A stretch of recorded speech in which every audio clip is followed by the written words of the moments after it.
முன்னாடி நாள் லூலு மால்ல என்னெல்லாம் வாங்கியிருந்தோமோ அதெல்லாம் நெக்ஸ்ட் டே வந்து செஞ்சுருந்தோம். காலையில் வந்து அந்த சிக்கன் கிசாடும் இட்லியும் செஞ்சு கொடுத்துருந்தேன். நான் சாப்பிடல. பட் அம்மா, தம்பி, ஹஸ்பண்ட் எல்லாருமே சாப்பிட்ருந்தாங்க. நெத்திலி மீன் குழம்பு தான் வச்சுருந்தேன். ஆக்சுவலாக அவங்க க்ளீன் பண்ணி தான் வச்சுருந்தாங்க.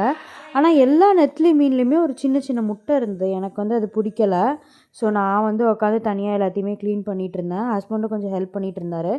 யூஷுவல் மீன் குழம்பு தான். நான் ரொம்ப நாளாக மீன் குழம்பே வைக்காதனால எனக்கு மீன் குழம்பு எப்படி வைக்கிறதுனே மறந்தா மாதிரி ஆயிடுச்சு. கொஞ்சம் மீன் குழம்பு ஆவரேஜாக தான் இருந்தது.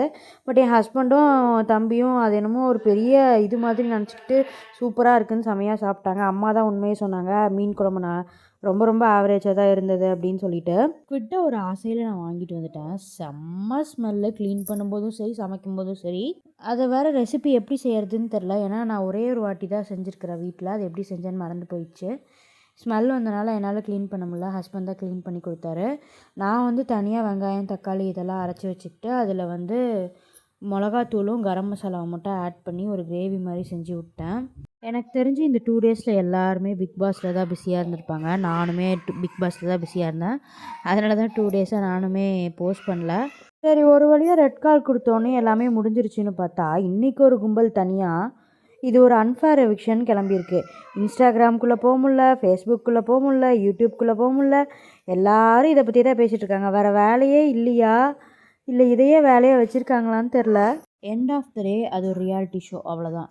ஆனால் நம்ம ஃபேமிலியில் எவ்வளவோ ப்ராப்ளம்ஸ் இருக்குது. இதை பற்றி பேசுகிற எல்லாரும் அவங்க ஃபேமிலியில் இருக்க ப்ராப்ளம்ஸ் பற்றி இப்படி யோசிச்சிருப்பாங்களான்னு கூட தெரில. நான் யூஸ்வலாக ஆதியை வந்து கீழே கூட்டிகிட்டு போக மாட்டேன் மார்னிங் டைமில். பட் இப்போ 4 டேஸாக அம்மாவும் தம்பியும் வந்ததுக்கப்புறம் மார்னிங் டைமில் விளையாடுறதுக்கு அவனுக்கு கீழே கூப்பிட்டு போயிடுறாங்க. அவனுக்கு ஒரே குஷி. சரி, அவங்க மேலே வரத்துக்குள்ளே டோட்டலாக சமைச்சு வச்சிட்டோம்னா வந்தோடனே சாப்பிட்லான்னு சொல்லி தான் போனேன். அம்மா வந்து மோஸ்ட் ஆஃப் வீட்டுக்கு இயர்லி ஒன்ஸ் தான் வருவாங்க. இந்த கிறிஸ்மஸ் டைம் இல்லை நியூ இயர் டைமில் வருவாங்க. லாஸ்ட் டைம் வந்து டிசம்பரோட லாஸ்ட் 15 டேஸ் வந்து வீட்டில் இருந்திருந்தாங்க. இப்போ வந்து பனி ரொம்ப அதிகமாக இருக்குதுன்னு சொல்லி நானே அவங்கள வர வேணான்னு சொல்லிட்டேன்.